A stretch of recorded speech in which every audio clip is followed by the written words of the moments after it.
오늘 말씀을 사무엘상 3장 15절에서 21절까지 이 제목을 어떻게 할까 하다가 여러분들이 주보에서 보는 제목을 가지고 우리가 은혜를 나누려고 합니다. 여러분, 성경에서 가장 많이 나오는 문장 하나를 고르라고 한다면 어떤 문장을 여러분이 고르실 수 있습니까? 만약에 성경에서 가장 많이 나오는 그러한 단어입니다 라고 한다면, 물론 여러 가지 있을 수 있죠. 지금 사랑이란 단어도 있고, 또 율법이란 단어도 있고, 그리고 명령이란 단어도 있고, 이런 여러 가지 말씀이 있습니다만, 그래도 빈번하게 나오는 말씀이라고 한다면 하나님이 이르시되 라고 하는 말씀이죠. 우리 삶 속에서 이 말씀만큼 우리에게 위로가 되어지고 또 희망이 되고 또 소망이 넘치는 그런 말씀이 또 있을까 하는 생각을 종종 해봅니다. 왜냐하면 하나님의 말씀이 우리와 같은 죄인들에게 임했을 때에 우리의 인생이 변화되는 삶을 살게 되기 때문에 그렇습니다. 그런 면에서 볼 때에 만일 심판이 뭡니까? 라고 묻는다면, 심판이라고 하는 것은 하나님의 말씀이 들리지 않는 것을 일컬어서 심판이라고 말할 수 있겠죠. 이사야 6장 9절 말씀에 보면 이스라엘 백성들이 막 멸망하기 바로 직전에 하나님께서 너무 안타까운 나머지 그들에게 하신 말씀이 있습니다. 너희가 듣기는 들어도 깨달지를 못하고 너희가 보기는 보아도 알지 못하는구나 라고 하는 말씀을 너무 안타깝게 하셨습니다. 너희가 듣지만 전혀 그게 무슨 말씀인지 깨달지 못하고, 너희가 보고는 있는데 그것이 뭔지 알지 못하기 때문에 너희들은 멸망한다는 거예요. 심판을 받는다는 거예요. 만일 그들이 보았을 때에 제대로 깨달았다면, 그리고 그들이 들었을 때 제대로 알아들었다면 아마 그들은 우리 이렇게 해서는 안 돼, 우리 회개해야 돼 라고 하고선 그들은 심판을 넘어갔을 수도 있을 겁니다. 여러분, 성경의 사람들을 일컬어서 우리가 이상적인 삶이라고 말하지 않고요, 일상적인 삶이라고 말합니다. 왜 그럴까? 성경의 인물들이라고 해서 아주 이상적이고 모범이 되고 그런 삶을 살아가지는 못했습니다. 그 가정들을 가만히 보면 불륜이 있었죠. 그리고 그 믿음의 가정들이라고 소위 일컬어진 그 사람들에게는 집단 따돌림이 있었죠. 빈곤도 있었죠. 또 사기치는 것도 있었죠. 시기하는 것도 있었죠. 친족 살인하는 것도 있었고, 미혼모도 있었고, 도둑질, 강도, 폭력, 열등감, 학대, 이런 것들, 수많은 일들이 일어나는 것을 볼 수 있습니다. 여러분, 이런 이야기는 어떤 흉악한 범죄자들의 집단에서 자행되어진 이야기가 아니라 성경의 인물들이 살고 있는 그 가정과 그들의 환경 가운데서 일어나고 있었던 사실입니다. 여러분, 노아를 보세요. 노아, 동방의 의인이라고 일컬었던 욥의 가정을 한번 보십시오. 노아도 마찬가지입니다. 그렇게 하나님이 의인이라고 말했습니다만, 당대의 의인이라고 말했습니다만, 술 취한 게 있었죠. 그리고 방탕한 것도 있었죠. 그리고 아버지가 허물 보인 것을 가서 동네방네 떠든 아들들의 그런 패륜이 있었죠. 아브라함 보십시오. 여러분, 그렇게 믿음의 조상이라고는 했습니다만 거기엔 불륜도 있었죠. 시기하는 것도 있었죠. 거기엔 폭력도 있었죠. 야곱은 어떻습니까? 대표적인 인물 아니겠습니까? 도둑질했죠, 사기쳤죠, 거짓말했죠. 어떻게 보면 모든 죄악이란 죄악은 다 가지고 있을 법한 그 대표적인 인물이 야곱이지 않습니까? 그런데 성경은 이들의 가정을 걸어서 믿음의 족보라고 말합니다. 왜 그럴까? 여러분, 우리 가정들보다 못하면 못했지 더한 가정을 사람들을 일컬어서 하나님이 믿음의 가정, 믿음의 족보라고 말합니다. 그 이유가 어디 있다고 보십니까? 그것은 하나님이 그들의 가정이 우리네 가정들보다 좀 더 나아서가 아니라 하나님이 그들에게 말씀을 들려주었다는 사실 때문에 그렇습니다. 창세기 7장 1절에 보면 여호와께서 노아에게 이르시되 말씀하시는 거예요. 창세기 12장 1절에 보면 여호와께서 아브라함에게 이르시되 말씀을 하고 계세요. 창세기 35장 1절 하나님이 야곱에게 이르시되, 제가 대표적인 말씀들만 뽑아서 드립니다만 하나님이 아브라함에게 이르시되, 노아에게 이르시되, 야곱에게 이르시되는 말은 너무 많이 있습니다. 그 이외에 다른 사람들도 마찬가지입니다. 다윗에게 이르시되, 다윗 같은 인물들이 또 어디 있겠습니까? 물론 훌륭한 면도 없지 않아 있습니다만 그렇지 못한 부분도 많이 있거든요. 그런데 왜 하나님이 그 족보를 통하여서 메시아가 오게 하는 거룩한 족보로 삼으셨을까요? 한결같이 하나님의 말씀이 그들에게 임했다라는 말씀이 있는 것을 보면 하나님의 사람들을 말씀으로 인도하여 주시는 것을 보게 됩니다. 아브라함을 보십시오. 자기가 어떻게 해야 될지 알지 못할 때에 말씀이 임하여서 그가 갈 장소를 일러주시고, 그리고 새로운 약속의 말씀을 주시지 않습니까? 여러분, 그런데 이런 하나님의 말씀이 임했을 때에 그 말씀을 듣지 못했던 사람이 있습니다. 오늘 소개하는 엘리라고 하는 사람입니다. 하나님이 본문에서 사무엘에게도 말씀을 해주셨는데, 여러분, 이 말씀은, 첫 번째 주셨던 이 말씀은 사무엘을 위해서 주신 말씀이 아니라 바로 듣지 못하는 엘리를 위해서 사무엘에게 주셨던 말씀입니다. 그런데 그 말씀의 내용이 심판의 내용이었었어요.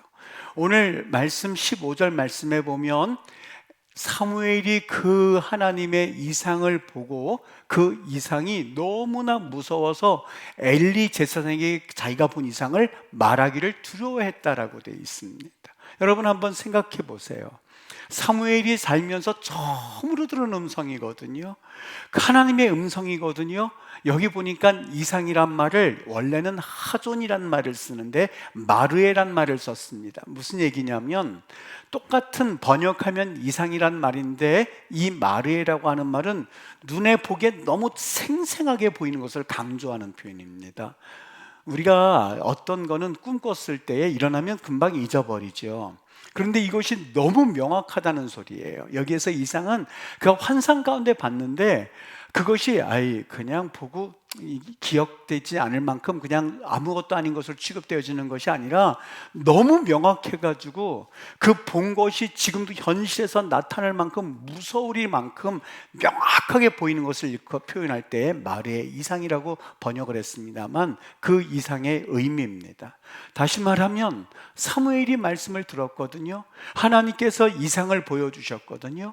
근데 첫 번째 본 이상이 엘리 제사장을 심판하시겠다라고 하는 이상이었습니다. 그런데 이것이 흐릿하게 그냥 나 잊어버렸어 이렇게 말해도 될 만큼의 성질이 아니었었어요. 너무 명확하게 엘리 제사장을 심판하시겠다고 하는 그 명확한 이상을 그에게 주셨으니 여러분, 그 어린 나이에 그걸 어떻게 감당할 수가 있겠어요? 그래서 이 엘리가 그 말씀을 듣고 싶었던 거예요. 그래서 무슨 말씀을 하셨는지 이 사무엘에게 물어보았더니 당연히 사무엘이 이 말씀 전하기를 두려워해서 머뭇머뭇거렸겠죠. 내가 이것을 엘리 제사장에게 말해야 되나 말아야 되나, 너무 무서운 심판의 얘기를 말해야 되나 말아야 되나 고민하고 있을 때에 엘리 제사장이 이 사무엘에게 말합니다. 그게 17절 말이에요. 들어보십시오. 이르되 내게 무엇을 말씀하셨느냐? 누가요? 하나님께서요. 무엇을 말씀하셨느냐? 청하노니 내게 숨기지 말아라.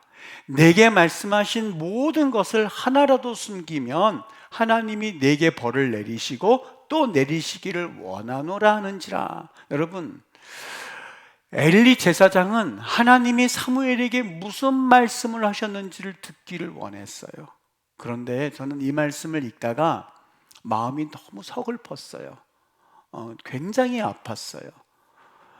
사무엘아, 하나님이 뭐라고 말씀했는지 내게 말해줘. 여러분, 물론 첫 번째는 자신이 사무엘을 데리고 있는 이상 본인이 하나님의 말씀을 듣고 그리고 사무엘에게 그 음성을 들려주어야만 했었어요. 하나님의 음성은 이렇게 듣는 거예요. 왜요? 선배 제사장이었어요. 아버지와 같은 제사장이었었어요. 그가 말씀을 듣고 그리고 사무엘에게 말해주어만 했는데 이게 거꾸로 돼서 사무엘아, 너 하나님의 음성 들었지? 나에 대해서 뭐라고 하든 너 만약에 이거 숨기면 하나님 벌 내리실 거야 라고 말하는 엘리 제사장의 영적 상태를 생각해 보니까 너무 마음이 아팠어요. 더더군다나 여러분, 엘리 제사장은 이미 그 예언의 이야기를 들은 적이 있어요. 바로 우리가 읽은 말씀 3장 바로 앞에 2장에 가서 보면 그 이야기가 나오는데 사무엘상 2장 27절의 이야기입니다. 여러분 한번 같이 보시죠. 이렇습니다. 하나님의 사람이 엘리에게 와서 그에게 이르되, 이름이 밝혀지지 않은 어느 제사장, 어느 선지자였어요. 하나님의 사람이었었어요. 엘리에게 와서는 뭐라고 그러냐면 28절이요. 이스라엘 모든 지팡이 중에서 내가 그를 택하여, 엘리를 말합니다, 제사장으로 삼아 그가 내 제단에 올라 분향하며 내 앞에서 에봇을 입게 하지 아니하였느냐. 에봇이라고 하는 것은 예언할 때 쓰는 건데 제사장들이 입는 옷이에요. 하나님께서 입혀주셨다는 거예요. 이스라엘 자손이 드리는 모든 화제를 내가 내 조상의 집에 주지 아니하였느냐. 제사 드릴 수 있도록 특권을 줬잖아. 29절, 너희는 어찌하여 내가 내 처소에서 명령한 내 재물과 예물을 밟고 있니? 네 아들들을 나보다 더 중히 여기고 있니? 내 백성 이스라엘이 드리는 가장 좋은 곳으로 너희들을 내가 이미 풍족하게 해줬잖아. 30절, 이스라엘 하나님 나 여호와가 말하노라. 내가 전에 네 집과 네 조상의 집이 내 앞에 영원히 행하리라 하였으나 이제 나 여호와가 말하노니 결탄코 난 그렇게 하지 않을 거야. 나를 존중히 여기는 자를 내가 존중히 여기고 나를 멸시하는 자를 내가 경멸할 거야. 보라, 내가 내 팔과 내 조상의 지팔을 끊어서 내 집에 노인이 하나도 없게 만들 거야 라고 하는 무시무시한 심판의 이야기를 이름 모를 선지자를 통해서 이미 엘리는 알고 있었거든요. 그러면 그 행위를 고쳤어야죠. 그런데 그가 그 행위를 여전히 고치지 못한 채 이번에는 사무엘에게 하나님 말씀이 임했을 때에 이미 그게 심판의 메시지인 것을 어느 정도는 짐작했을 거예요. 그래서 사무엘이 그 심판의 이야기를 들었을 때에 그가 하나님 말씀이 그대로 이루어지다라고 시인하는 장면이 오늘 본문의 내용입니다. 여러분, 저는 이 엘리 제사장의 이 모습을 보면서 참 너무 마음 아픈 시대에 살고 있구나. 영적으로 캄캄해서 하나님의 말씀과 이상이 희귀하여 보이지 않는다고 하는 그 시대에 살고 있는 엘리 제사장이 이런 상태이니 바로 하나님 말씀이 들리지 않지라는 생각이 들었습니다. 또 한편에는 무슨 생각이 들었냐면, 여러분, 우린 여기에서 단순히 엘리 제사장에게 심판으로 임하시는 무서운 하나님만 볼 것이 아니라 하나님의 마음이 느껴졌습니다. 여러분 잘 보세요. 하나님이 심판의 메시지를 이름 모를 선자를 통해서 2장에서 말씀해 주셨고 3장에서 사무엘을 통해서 또 한 번 말씀해 주세요. 무섭죠? 무섭죠. 그런데 여기 하나님의 마음이 어떤지 여러분 한번 상상해 보셨습니까? 우리 아버지나 어머니가 자녀들을 회초리를 들어서 야단칠 때 어떻게 하나요? 그냥 무조건 잘못하면 잡아가지고 그 혼내킵니까? 아니요, 그렇지 않아요. 많은 부모님들이 너 한 번만 더 그렇게 하면 혼나. 또 한 번, 너 한 번만 더 그렇게 하면 진짜 혼나. 또 한 번 하면 이리 와. 그리고 야단을 칠 거예요. 여러분, 아버지, 어머니가 자녀를 때리는 게 목적이었다면, 자녀를 혼내키는 게 목적이었다면 그런 경고 없을걸요? 그냥 잘못한 그 순간마다 그냥 혼내킬걸요? 그런데 그렇지 않아요. 경고하는 이유가 있습니다. 나는 너 혼내고 싶지 않거든. 너 훈계하고 싶지 않거든. 그러니 조심해. 고쳐. 그 버릇 고쳐. 그렇게 해서 올바른 사람이 되라고 하는 그 마음이 있지 않을까요? 여기 하나님이 왜 엘리 제사장에게 그 경고성의 메시지를 2번이나 주셨을까요? 왜 2번씩이나 하나님께서 내가 너 혼내킬 테니, 심판할 테니 너 그런 줄 알고 있어라는 얘기를 왜 2번씩이나 이름 모를 선자를 통해서, 사무엘을 통해서 말씀하셨을까요? 여러분, 하나님께서 우리를 심판할 때 심판할 그 메시지에 진정한 뜻이 있습니다. 그것은 우리를 너무 사랑하고 인정하기 때문에 그렇습니다. 홍수 심판, 우리는 금방 이렇게 얘기하죠. 그런데 여러분, 홍수 심판 이야기 창세기 6장, 7장, 8장에서 가장 가운데 나오는 보배와 같은 단어가 뭔지 상상이 되십니까? 기억한다라는 단어예요. 기억한다. 8장 1절 말씀이요. 옛날 성경에는 권념하사라고 되어 있고, 우리 성경에는 하나님께서 노아와 그의 가족들을 기억하셔서, 아마 노아의 가족들은 홍수 심판을 받을 때에 배 안에서 바들바들 떨었을 거예요. 아유, 이러다가 우리 이거 같이 다 멸망하는 거 아니야? 한번 생각해 보세요. 150일 동안을 떠 있었는데 그 안에서 여러분 한 번도 태양도 보지 못한 채 무슨 마음이 들었겠어요? 아이고, 우리 분명히 지금은 살아있지만 언제 파리 목숨일지도 몰라. 우리 다 죽었을 것 같아. 바들바들 떨었어요. 그런데 하나님께서 그들을 기억하셨기 때문에 성경에 보면 몇 월 며칠 날 아라рат산에 올라갔고, 방주가요, 몇 월 며칠에 이제 땅이 마르기 시작했고, 몇 월 며칠에 비둘기를 날려보냈고, 몇 월 며칠 만에 이제 그들이 방주에서 나왔더라라고 되어 있어요. 성경에서 우리에게 날짜를 알려주고, 얘들아 기억해, 3월 1일이야. 3월 1일 비둘기 날려보낸 날 언제야? 그 날짜를 주기 위함일까요? 아니요. 성경에서 그것을 알려주기 위한 것이 아니라 하나님의 마음이에요. 노아가 바들바들 떨면서 우리 같이 죽는 거 아니야 하는 그 순간에 하나님께서 날짜를 세고 있었던 거예요. 이제나 저제나 이 날짜가 채워져야 할 텐데 하나님이 하루하루 기다리시다가 됐다. 땅이 마르기 시작했다. 됐다. 아라рат산에 머물렀다. 됐다. 이제 너희는 나와도 돼. 하나님이 심판하시고 나서, 여러분, 아버지가 자녀들을 회초리어 나서 약 발라주세요. 그죠? 왜 그럴까요? 때리시기는 때리셨지만 그게 마음이 아픈 거예요. 그것도 아이가 깨어있을 때 하는 것이 아니라 잠들었을 때. 아유, 이놈의 새끼 왜 말을 안 들어가지고 그렇게 두들겨 맞고 그래, 이거 왜 그래. 그래서 그거 하시면서 아마 부모님이라면 마음이 굉장히 아플걸요. 하나님의 마음이에요. 그게 하나님의 마음이에요. 날짜를 알려주신 것은 하나님이 심판을 어쩔 수 없이 내리기는 내리셨지만 하나님이 기억하고 계셨던 거예요. 누구를요? 노아와 노아의 가족들을. 얘네들 살려야 되는데, 얘네들 회복해야만 하는데, 엘리 제사장 비록 잘못은 했지만 내가 세운 종인데 한 번 경고하고 두 번 경고하고. 여러분, 하나님의 메시지, 심판의 메시지는 심판을 위함이 아니에요.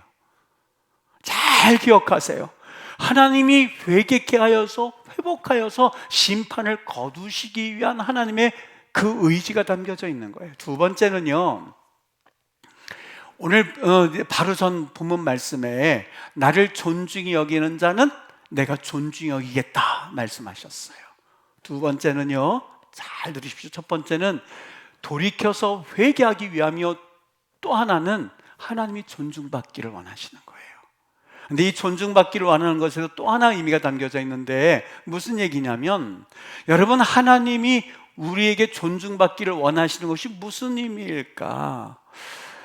제가 제일 그래도 마음이 좋은 때가 있다면요, 여러분, 우리 부모님들이 마음이 좋은 때가 언제겠어요? 물론 다른 사람들에게 인정받고 하는 것도 다 기쁜 일이시죠. 아유, 집사님 믿음 참 좋으셔. 너무 좋죠. 아유, 장로님 참 헌신하셔서 너무나 감사해요. 좋죠. 참 감사하죠.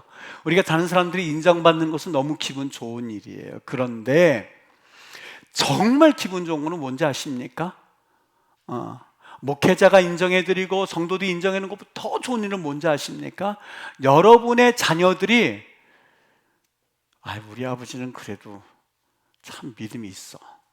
아버지는 정말 성실해. 아버지는 정말 기도하는 아버지야. 기도하는 어머니야. 나 위해서 기도해줘. 왜냐하면 아버지 어머니 기도하시잖아. 아버지 어머니는 무슨 일이 있어도 하나님 배신하지 않아. 이 얘기를 들으면은요, 마음이 막 날아갈 것 같지 않습니까? 여러분, 저는 그 모습을 볼 때 똑같이요, 우리 부모님들은 역시 인정받기를 원하세요. 누구를 통해서? 자녀된 우리한테. 저도 홀로 계시는 어머니가 계세요. 80 중반이 훨씬 넘으셨어요. 가만히 생각해 보면 내가 자녀들이 그런 인정을 받는 것처럼 우리의 부모님들도 역시 자녀들이 인정해드리고 잘하셨다고, 참 수고하셨다는 말을 듣기를 원하시는 건 아니겠습니까? 여러분, 계시록 3장 20절에 보면 우리 주님께서 우리에게 그 마음을 표현하신 말씀이 있습니다. 볼지어다 내가 문 밖에 서서 두리노니, 내가 문 밖에서 계속해서 keep knocking이라는 소리예요. 계속해서 두드리는데 언제까지요? 네가 문을 열 때까지 계속해서 keep knocking, 계속해서 내가 문을 두드리고 있는데 언제까지? 네가 문을 열 때까지. 네가 문을 열면 내가 들어가서 내가 너로 더불어 먹고 너는 나로 더불어 먹으리라. 그때까지요. 무슨 얘기일까? 우리 하나님께서는요, 정말 인격적으로 우리 자녀가 나를 인정해주고, 그리고 나를 높여주고, 그리고 나를 인정해주는 그 모습을 주님께서는 기다리고 계시는 거예요. 내가 너를 사랑하고 네가 나를 사랑하고 나를 인정하고 하나님으로 인정하고 하나님 앞에서 그것을 내가 정말 하나님이 살아계시는 거라는 것을 내가 직접 눈으로 보고, 여러분, 아무것도 아닌 일 같지만 여러분 일상에서 하나님을 인정해 드리고 있습니까? 아주 작은 예에 불과합니다만 여러분 일상 삶에서 매번 하나님 살아계시는 걸 인정해 드리세요? 인정하신다면 여러분이 삶의 자리에서 조금 좀 달라질걸요? 다른 사람이 쳐다보니까 사실 식당에서 기도하기 조금 불편해요. 우리 동기 중에서요, 신학생 때 밥 먹을 때 창피하다고 그냥 어디 학생들하고 모이면 밥 먹을 때 기도할 때 이렇게 해요. 할렐루야. 그래서 그냥 먹어요. 그리고 야, 넌 또 왜 기도 안 하냐? 나는 1년치거 한꺼번에 해. 그래요. 그거 안 해요. 지금은 뭐 신실하게 다 목회를 해요. 그때 까불 때 그렇게 했습니다만. 여러분, 운전할 때에 정말 옆에 누가 타셨든지 간에 할 것 없이 하나님 운전대 붙잡아 주세요. 하나님이 지키지 않으면 나 사고 납니다. 지금까지 하나님이 지켜주셔서 내가 무사히 했던 것처럼 하나님 지켜주세요 했을 때에 옆에 탄 상사나 직장 동료를 봤을 때 너 예수 믿는구나 하지 않겠습니까? 상사에게 기한 올릴 때에 정말 붙잡고 옆에 누가 있든지 없든지 하나님 이 기한 하나님 붙잡아 주세요. 하나님께서 도와주세요. 그래서 우리 부장님이 봤을 때, 우리 과장님이 봤을 때 이 기한 보고 칭찬하게 해주세요, 지혜 주세요 라고 기도했을 때 옆에 동료들이 물끄러미 쳐다보지 않겠습니까? 공부할 때 하나님 나 좀 도와주세요. 나 돌머리예요. 그런데 돌은 들어가기는 어렵지만 한번 새겨지면 절대 지워지지 않는다는 것을 알고 있으니 하나님의 돌머리 같은 내 머리에 하나님의 은혜를 주세요. 여러분 기도하십니까? 내 믿지 않는 친구들이 봤을 때에 창피하다고 하여서 여러분 그냥 넘어가십니다. 그게 다 하나님을 인정해 드리는 거예요. 하나님을 긍정해 드리는 거예요.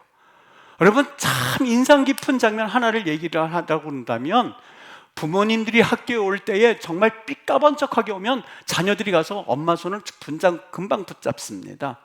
그 나이에 웬만하면 부모님들이 허스름하게 있고 그리고 탈탈탈탈탈 거리고 오면 아마 우리 엄마야 우리 아버지야 말하기를 조금 두려워할걸요. 그런데 만일 그것과 상관이 없이 정말 허술하게 왔음에도 불구하고 그 자녀가 쫓아가서 엄마 손을 붙잡고 아빠 손을 붙잡고 선생님들 우리 아버지예요 우리 어머니예요 그러면 여러분 선생님들이 아유 그래 라고 하면서 보기보다는 그렇게 살아가고 있는 자녀를 보면서 참 잘 컸다는 마음 가지지 않겠습니까? 여러분 하나님이 부끄럽습니까? 우리를 위해서 동등됨을 취할 것으로 여기지 아니하시고 그 수치를 받기 위해서 그 창조주께서 벌거벗김을 당하면서 그래서까지 이 땅에 오신 그분이 그토록 부끄럽습니까? 하는 이야기예요. 너희가 나를 존중하면 그 다음이 중요해요. 여러분 하나님께서 우리가 보기에 내가 존중해드리면 높임을 받으시고 내가 낮춰드리면 그분은 낮춰지는 그런 존재라고 보여주십니까? 정말 하나님이 그런 존재예요? 우리 입장에서는 그렇게 살아야겠지만 창조주 되신 하나님은 높인다고 해서 높아지고 낮춘다고 해서 낮춰지는 하나님이 아니에요. 그분은 존재 그 자체를 영광 받으실 충분한 분이세요. 하나님이 말씀하기를 원하시는 것은, 여러분, 너희가 나를 존중하면 그 다음 말이 중요해요. 내가 너를 존중히 여기리라, 그 뜻이에요. 네가 나를 존중히 여기면 내가 너를 존중히 여기리라, 바로 그 말씀을 하기를 원하셨던 거예요. 여러분, 하나님께 존경을 드리고 영광을 돌리고 그리고 하나님을 높이 우리가 찬양하는 이유는, 하나님께서 우리에게 너희도 그렇게 안 그러면 너희들 혼나, 나는 창조자, 너희는 피조물, 이 뜻이 아니라, 하나님은 어떻게 해서든지 간에 내가 못 먹고 내가 못 배우고 내가 못 썼어도 너희들만큼은 잘 돼. 그리고 땀방울을 매면서 기임을 매는 부모의 심정처럼요, 하나님께서 우리를 축복하기를 원하세요. 하나님이 여러분들이 잘 되기를 원하신다니까요. 그게 우리 아버지의 마음이라니까요. 고대 근동의 여타 다른 신들과는 다른 하나님이세요. 어떻게 하는 하나님이요? 나를 존중히 여기고, 일반 고대 근동은 나를 존중히 여겨 너희 자녀들까지 바쳐, 이게 고대 근동의 신이었었어요.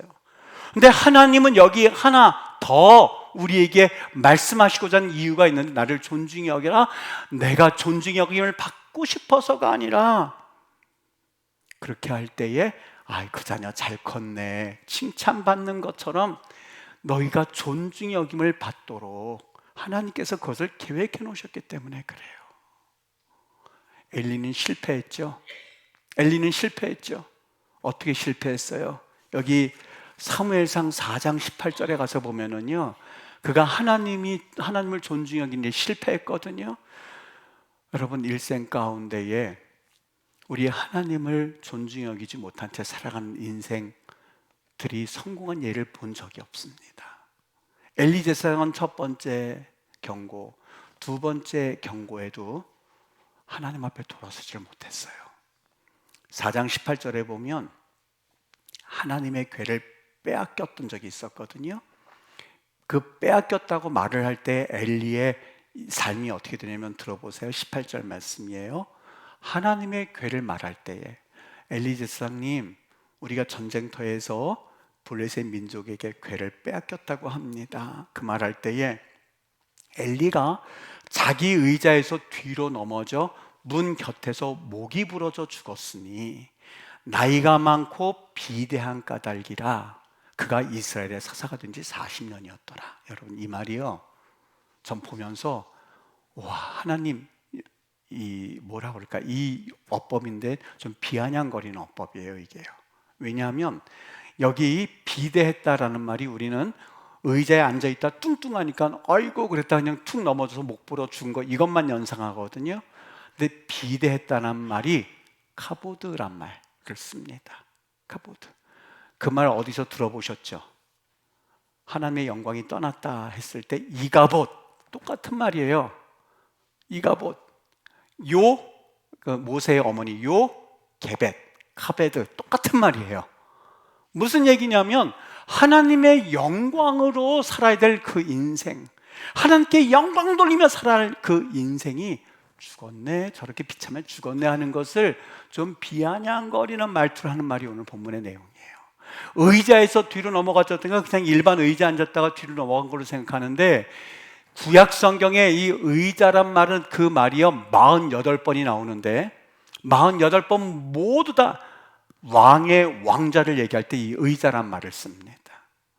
다시 말하면 왕의 왕자에 앉아서 나라를 통치할 만한 그 거룩한 자리에 앉아서, 다시 말하면 하나님의 영혼들을 주께로 인도할 그 거룩한 자리에 앉아서, 아직 왕은 없었던 시대니까요, 그 자리에 앉아 있었던 엘리 제사장이 비참하게 죽어가는 그 모습을 성경은 낱낱이 우리에게 보여주고 있었던 겁니다.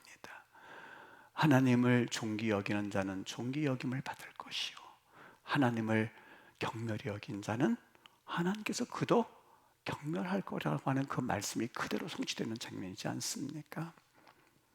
사랑하는 여러분, 어떻게 사셔야 되겠습니까? 하나님을 존중히 여긴다 했을 때에 존중히 여기는 의미가 무엇일까? 여러분, 매사에 하나님을 고백하십시오. 매사에 하나님을 이제는 신뢰해 드리세요. 의심하고, 내가 이렇게 하면 하나님 하실까? 나 여기에 정말 맡기면 하나님 역사하실까? 여러분, 이 사무엘서에 보면 한나가 있어요. 사무엘의 어머니죠. 그 어머니가 자기의 어린 사무엘을 엘리에게 맡길 때에 언제 맡겼느냐면 사무엘상 1장에 가서 보면 그의 남편 엘가나와 함께 24절, 1장 24절에 보면 젖을 뗀 후에 데리고 올라가서 숫소 3마리와 밀가루 1에바와 포도주 가죽 부대를 가지고 여호와의 집에 올라가요. 실로에 있는 여호와의 집에 올라가요. 그리고 맡겨요. 이 말씀이 참 인상 깊죠? 사춘기 아이를 맡기라고 그러면 서로 맡길걸요? 사춘기 말 안 듣고 아주 저거 없었으면 저거 왜 태어나서 저 다시 그러더라고요. 뱃속에 집어넣었으면 좋겠다고 그러더라고요. 다시 원래대로. 사춘기 아이를 맡기라고 그래서는 서로 맡겼을 거예요. 근데 여기는 지금 누굴 맡겨요? 젖을 갓 뗀 아이요. 얼마나 살아서 요거 어떻게 맡겨요? 이런 아이를. 그냥 엄마들이 처음에 아이를 낳으면요, 이거 뭐 바람에 머리가 날아갈까봐 그냥 아주 손으로 만지면 터질까봐 아기들 못 만져요. 이제는 혹시라도 병균이라도 옮을까봐 정말 못 만질 것 같아요. 괜히 그 아이에게 해가 될까봐, 터질까봐 못 만지겠어요. 그 아기를 젖을 뗀 후에 그리고 자기의 예물을 가지고 엘리 제사장에 맡기는 그 한나의 모습을 보십시오. 어떻게 맡기겠어요? 무슨 마음으로 맡겼겠어요? 이 아이가 청소년기에 했었다면 그냥 맡기지 말라고 좀 데려가 주세요라고 했겠지만 젖을 뗀 후에라고 하는 것은 이 아이가 이제 어떻게 살아가든지 간에 내가 하나님께 맡깁니다. 하나님, 어떻게 살든지 간에 어떤 모양으로 내가 하나님께 맡깁니다. 하나님이 내가 아이를 낳지 못할 상황에서 낳게 해주셨으니 하나님 내가 맡깁니다 하는 그 한나의 심정이 느껴지지 않습니까? 여러분, 하나님 앞에서 우리가 믿음으로 살아간다라고 하는 것은 내가 하나님 앞에서 이제 존중한다라고 하는 것은 이제 하나님께 맡기실 수 있게 되기를 바랍니다. 하나님 더 이상 안 돼요, 내가 가지고 풀래요, 내가 가지고 할래요 하는 것이 아니라 하나님께 맡기세요. 그리고 하나님이 행하실 것을 바라보세요. 이제는 그리고 내 인간의 생각과 인간의 잣대와 인간의 기준과 내 마음대로 살아갈 것이 아니라 하나님께 맡기십시오. 그게 하나님께서 우리에게 말씀한 존중의 의미예요. 그리고 매사에 그분을 인정해 드리세요. 하나님이 내 옆에 계셔 인정해 드리세요. 어느 한 친구가 이태리에서 성악을 전공하는 친구예요. 코스염이 이렇게 나갔고요. 몇 살이니? 그랬더니 나는 한 40살 되는 줄 알았어요. 22이래요. 코스염 나가지고 이러면 노숙해요. 근데 어떻게 저렇게 작은 몸매에서 노랫소리가요 막 여기를 다 울리는 그런 노랫소리가 나오더라고요. 아유, 존경스럽네. 그랬더니 뭐 공부하니? 성악한대요. 고민이 있어서 왔대요. 무슨 고민? 어떤 고민? 말해봐봐. 그랬더니 이 친구가요, 자기가 신앙생활은 하는데, 그리고 신앙생활하려고 열심히는 하는데 도대체 어떻게 하면 하나님 앞에서 자기가 신앙으로서 살아갈 수 있을지. 때로는 유혹이 많답니다. 그렇죠? 유혹이 한두 가지겠습니까? 먹고 싶은 게 한두 가지겠습니까? 보고 싶은 게 한두 가지겠습니까? 만지고 싶은 게 한두 명이겠습니까? 수많은 유혹이 있죠. 자기가 그리스도인이긴 한데 주일날에는 한쪽 발은 그리스도인으로 살다가 한쪽 발은 또 일주일서 6일은 그렇게 살다가 아주 괴로운 모양이에요. 어떻게 사는 게 맞아요, 목사님? 나는 잘 모르겠어요. 내가 어떻게 하는? 목사님 말이야, 한 가지 이야기 해줄게. 지금 너한테 아무런 그런 조언도 하지 않았거든? 그런데 지금 얘기 들어주니까 네 마음이 어떻지? 자기가 이런 얘기를 털어놔 본 적이 없는데 목사님 앞에서 다 털어놓으니까 뭔가 마음이 후련하대요. 나 아무 말 하지 않았는데 그렇대요. 말이야, 하나님 앞에서 산다라고 하는 것은 그분이 항상 너 옆에 있는 것을 인정해 드리는 거야. 네가 먹고 싶을 때에 주님 옆에 지금 계시지요. 내가 지금 이렇게 뻐끔뻐끔 먹고 있는 게 이게 맞습니까? 라고 여쭤봐봐. 그리고 주님이 너에게 시무룩하게 대하시면 주님 싫어하시는구나 하고 돌아서면 돼. 그리고 보고 싶은 거 볼 때 주님 같이 보실래요? 해가지고 주님이 야 재밌다 그러면 같이 봐. 그런데 주님의 마음 가운데에 참 마음이 울적하신 것 같으면 꺼. 만지고 싶을 때 말이야, 주님 같이 만지실래요? 여쭤봐. 그럼 주님이 만약에 야 나 징그럽다 절대 안 한다 그러면 일어서. 하나님이 인정하는 거야. 샤워할 때에, 밥 먹을 때에 하나님 앞에서 라고 하는 의식을 가지고 살아봐. 그러면 그것이 하나님을 인정하는 것이야. 더 이상 하나님께 헌금을 많이 한다든지 그러면 좋지. 그러나 그렇게 하지 못한다 하여서 하나님께서 너를 기뻐하시지 않거나 그런 건 아니거든. 매사에 공부할 때 머리 잡고 기도하고, 그리고 운전할 때는 기도하고, 사람이 옆에 있을 때 그것이 또 하나의 복음이 되어지고, 그리고 그들에게 주어야 될 말씀을 하나님께 전하라고 한다면 그냥 얘기해. 그게 하나님이 인정하는 길이거든. 여러분, 사무엘이 그랬어요. 하나님 말씀을 들었어요. 사무엘상 3장 10절에 보면 사무엘아 불렀을 때에 여호와여 말씀하옵소서 주의 종이 듣겠나이다 라고 하는 것은 그분의 말씀을 들은 것으로 끝난 것이 아니라 하나님 말씀을 일상에서 실천하고 일상에서 보여드리고 일상에서 행하기 시작했었던 거예요. 왜? 하나님을 믿으면서 하나님이 옆에 계시다고 하면서 마치 하나님이 없는 사람들처럼 은근히 죄를 찾아서 음란한 눈빛으로 세상을 바라보고 마치 하나님이 내 옆에 계시지 않는 것처럼 은근히 죄 짓는 것을 즐거워하는 그런 모습으로 사느냐라고 하는 것이 오늘 주님께서 엘리야에게 주셨던 말씀이에요.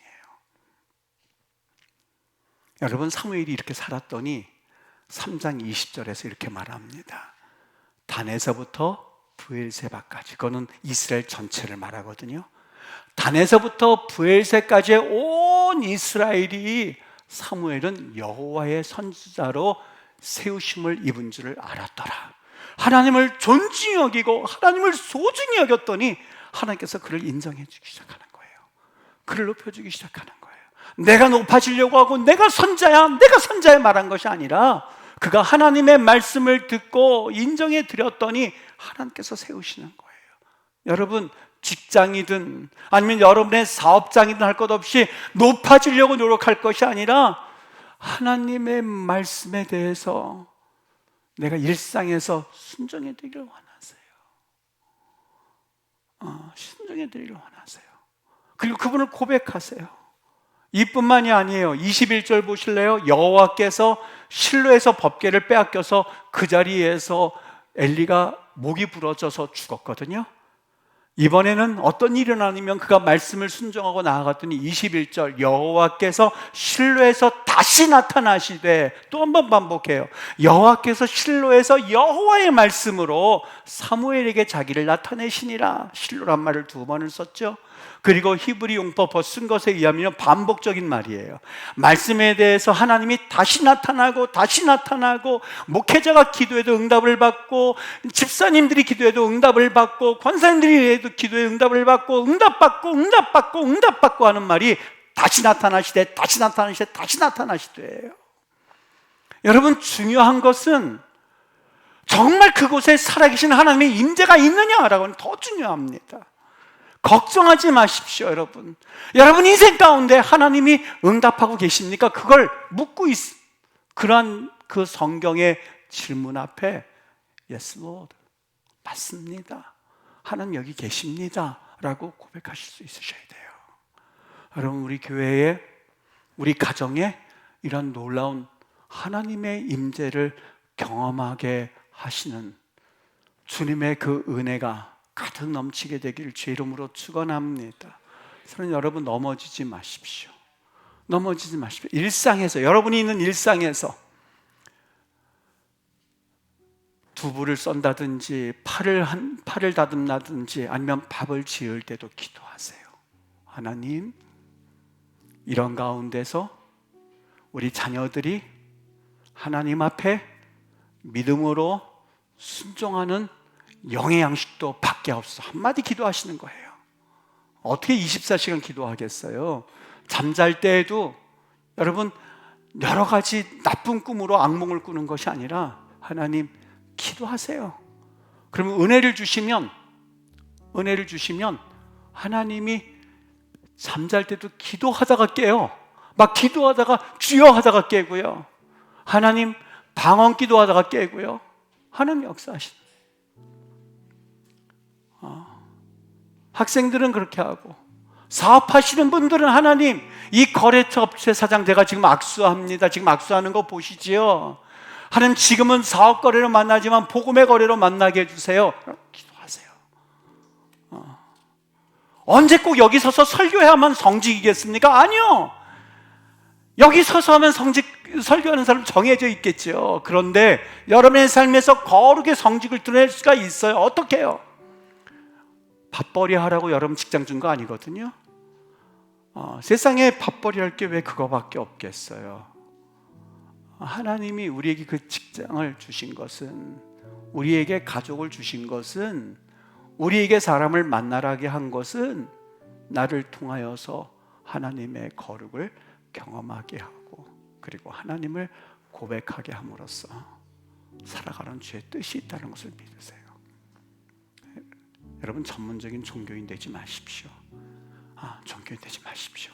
목회자도 전문적인 종교인이 안 되려고 사실 피나는 눈물을 합니다. 그냥 주일날 와서 종교인 행세를 하고, 그리고 월요일서부터 토요일까지는 내 마음대로. 제가 언제 한번 설교할게요. 11조를 가만히 보세요. 저는 깜짝 놀랐어요. 레위기를 읽다가요. 10의 1조 하나님께 드리라고 해서 그것만 드리면 되는 줄 알았어. 그런데 10의 1조는 축제, 그러니까 다시 말하면 하나님께 제단에 드리는데 사용하되 나머지 열의 9은 하나님의 일을 위해서 사용하는 거더라고요. 그게 제가 레위기에서 본 말씀이었었어요. 10의 1조는 가지고 축제를 벌이고, 하나님 앞에 영웅들 축제를 벌이고, 나머지 열의 9은 하나님을 위해서 사용하라는 거예요.